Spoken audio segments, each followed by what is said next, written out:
हमारे आसपास कोई ना कोई ऐसा जरूर होता है ना? वो इंसान जो कोई भी प्रॉब्लम देखता है और बस उसे ठीक करने में लग जाता है।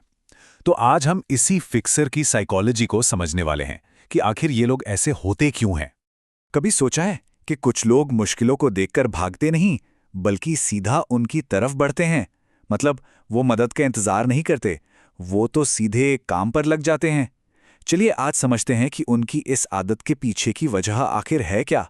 किसी भी मुश्किल सिचुएशन में यही वो लोग होते हैं जो एकदम शांत और केपेबल हीरो की तरह सामने आते हैं। ऐसा लगता है जैसे ये तो इनका नेचर ही है। लेकिन इस काबिलियत के पीछे की असली कहानी क्या है? तो सवाल ये है कि प्रॉब्लम सॉल्व करने की ये आदत ये आती कहाँ से है। सच तो ये है कि इसकी जड़ें हमारी सोच से कहीं ज्यादा गहरी होती हैं। देखिए, बहुत से फिक्सर्स के लिए ना ये कोई चॉइस नहीं थी, ये कोई शौक नहीं था, बल्कि जिंदा रहने का एक तरीका था। जब बचपन में संभालने वाला कोई नहीं था तो उन्होंने ये सीख लिया कि भैया सब कुछ खुद ही संभालना पड़ेगा। ये आदत कोई एक रात में नहीं बनती, ये एक पूरा पैटर्न है जो सालों में तैयार होता है। बचपन में प्रॉब्लम्स का सामना करना, फिर उन्हें बार बार अकेले ही सॉल्व करना, और बड़े होने तक ये एक ऑटोमेटिक रिस्पॉन्स बन जाता है। मतलब कुछ भी ठीक करना उनकी पहचान का एक हिस्सा ही बन जाता है। चलिए अब थोड़ा और गहराई में चलते हैं और इस फिक्सर माइंडसेट के पीछे के जो मेन साइकोलॉजिकल ड्राइवर्स हैं उनको समझते हैं। इस बिहेवियर के पीछे असल में 3 मेन ड्राइवर्स काम करते हैं। पहला, जिम्मेदारी की एक बहुत ही मजबूत भावना। दूसरा, सिचुएशन को कंट्रोल में रखने की गहरी जरूरत।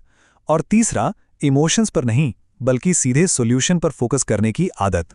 जिम्मेदारी का बोझ ये एक बहुत बड़ा फैक्टर है। अक्सर यही वो लोग होते हैं जिन पर हर कोई डिपेंड करता है। इसलिए जब कुछ भी गलत होता है तो उन्हें अंदर से एक प्रेशर महसूस होता है कि इसे ठीक करना ही है, भले ही वो सीधे सीधे उनकी जिम्मेदारी हो भी ना। दूसरा ड्राइवर है कंट्रोल। देखिए, प्रॉब्लम से अनिश्चितता पैदा होती है और अनिश्चितता किसी को भी पसंद नहीं, वो स्ट्रेस देती है। तो चीज़ों को ठीक करने का जो एक्शन है वो उन्हें कंट्रोल की फीलिंग वापस देता है। वो मुश्किल को किसी ऐसी चीज में बदल देते हैं जिसे वो हैंडल कर सकें, और यही एक्शन उन्हें सुकून देता है। और तीसरा, उनका दिमाग बना ही है सॉल्यूशंस के लिए। जहां दूसरे लोग इमोशनल होकर पूछेंगे, अरे ये क्यों हो गया, एक फिक्सर का दिमाग तुरंत प्रॉब्लम सॉल्विंग मोड में चला जाता है। उनका पूरा फोकस इस पर होता है कि ठीक है, अब क्या किया जा सकता है। अब आते हैं इस पर्सनालिटी के उस पहलू पर जहां चीजों को ठीक करने की ये आदत एक तरह की मजबूरी बन जाती है। होता यह है कि एक अनसुलझी समस्या उनके दिमाग में एक खुले हुए कंप्यूटर टैब की तरह होती है जो लगातार उनका ध्यान खींचती है।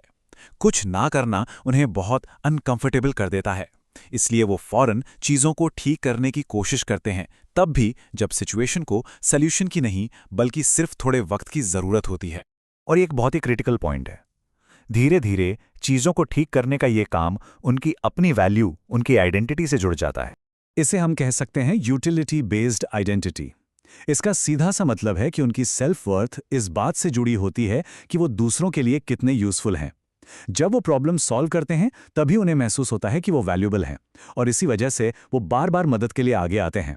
चलिए अब अगले हिस्से पर चलते हैं और देखते हैं कि ये माइंडसेट कब और कहां काम करना बंद कर देता है, खासकर जब बात इंसानी रिश्तों की आती है। और यहीं आकर मामला कॉम्प्लिकेटेड हो जाता है। उनकी ये फिक्सिंग की आदत सिर्फ टूटी मशीनों या बिगड़े प्लान्स तक ही नहीं रहती, वो लोगों की भावनाओं को, उनके बर्ताव को और यहाँ तक कि रिश्तों को भी ठीक करने की कोशिश करने लगते हैं। तो लोगों के साथ इनकी ये प्रोसेस फेल क्यों हो जाती है? क्योंकि ये इंसानों को भी एक लॉजिकल प्रॉब्लम की तरह देखते हैं। स्टेप 1, किसी में एक कमी ढूंढो। स्टेप 2, उस पर एक लॉजिकल सॉल्यूशन लगाओ। स्टेप 3, उम्मीद करो कि वो ठीक हो जाएगा।